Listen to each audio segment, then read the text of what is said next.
এটারে ছবি এডিটিং বলা যাবে না, জাদু বলতে হবে। ছবি এডিটিং বললে নিজেরে বোকা মনে হয়। কেন ভাই? এই ছবিটার দিক তাকান আর এডিটিং ছবিটা দেখাচ্ছি, এই যে দেখেন ভাই, পুরা ম্যাজিকের মতো। আমার মাথা ঘুরে গেছে এই এডিটিংটা দেখে ভাই। পিছনের ব্যাকগ্রাউন্ড দেখুন আর এইটার ব্যাকগ্রাউন্ড দেখুন। ছবি তুলছি আমাদের গ্রামের ব্রিজে, আর আমার ছবিটা নিয়ে গেছে আমেরিকার মধ্যে। এই যে দেখুন ভাই, ব্যাকগ্রাউন্ডে আপনি ব্যাকগ্রাউন্ড ব্লার করতে পারবেন, যে কোনো ইফেক্ট অ্যাড করতে পারবেন, পাহাড় অ্যাড করতে পারবেন, নৌকা রাখতে পারবেন, সাগর অ্যাড করতে পারবেন। যেইভাবে মন চায় ঠিক এইভাবে আপনাকে এডিটিং করে দিবে, ঠিক এইরকম করে। এইরকম ছবি এডিটিং করার জন্য গুগল প্লে স্টোরে চলে আসবেন। ছোট্ট একটা অ্যাপ্লিকেশন লাগবে, সার্চ বক্সে লিখতে হবে হাইপিক, HOIPIC, হাইপিক লিখে সার্চ করবেন, অ্যাপ্লিকেশনটা চলে আসবে। এইখান থেকে অ্যাপ্লিকেশনটা ইনস্টল করে নেবেন। তো আমি ইনস্টল করে রেখেছি, ওপেনে চলে আসবেন। আসার সাথে সাথেই পারমিশন চাইছে, অ্যালাউ করে দিবেন। এইখানেও অ্যালাউ করতে হবে।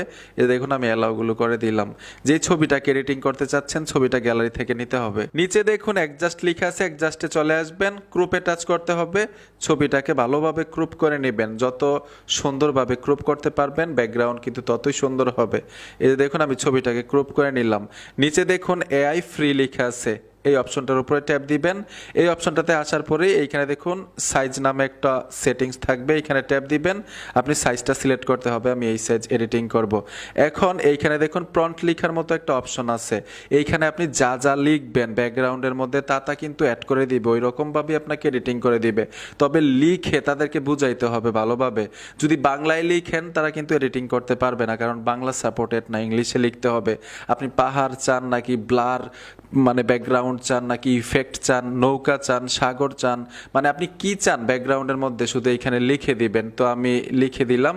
লিখে দেওয়ার সাথে সাথে এখানে অ্যালাউ আছে, অ্যালাউ টাচ করে দিবেন। অবশ্যই আপনি ইংলিশে লিখতে হবে।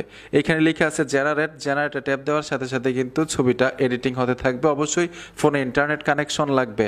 আর আমি যেই ইংলিশ প্রম্পটটা লিখেছি স্ক্রিনে দিয়ে রাখবো, চাইলে এই প্রম্পট আপনারা নিতে পারেন। কথা বলতে বলতে কিন্তু এডিটিং করে দিল, যে দেখুন 3 রকমভাবে এডিটিং করে দিছে। যেইটা আপনার কাছে ভালো লাগে আপনি গ্যালারিতে নিতে পারবেন। ধরুন এটা আমার কাছে ভালো লেগেছে, অ্যাপ্লাই টাচ করে দিবেন, নিচে টিক মারে ট্যাপ দিবেন। তারপর উপরে দেখুন এক্সপোর্ট লেখা আছে, এক্সপোর্ট অপশনটার উপরে টাচ করতে হবে।